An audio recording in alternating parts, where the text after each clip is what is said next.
Most people know the Titanic sank. Almost nobody knows that the people who died in the greatest numbers were Irish. And almost nobody talks about why.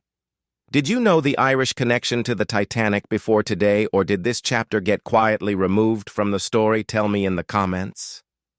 The Titanic was built in Belfast by Irish hands.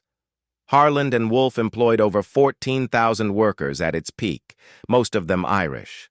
Most of them working in conditions so dangerous that the shipyard recorded one worker injured every single day of the Titanic's construction. But the Irish story doesn't end in Belfast. It continues below the waterline.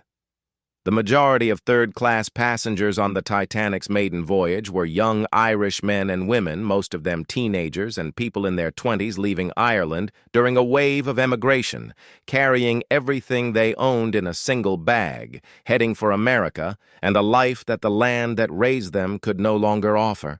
Here is the fact that will stop you completely.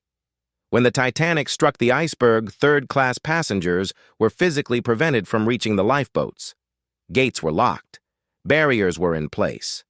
First- and second-class passengers escaped at dramatically higher rates while young Irish men and women drowned in the North Atlantic 60 feet below, where the wealthy were being helped into lifeboats.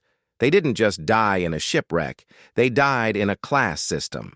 The same class system that had followed them from Ireland onto the water. If this just broke something open in you, follow right now and repost this, because those young Irish men and women deserved a lifeboat, and they deserve to be remembered.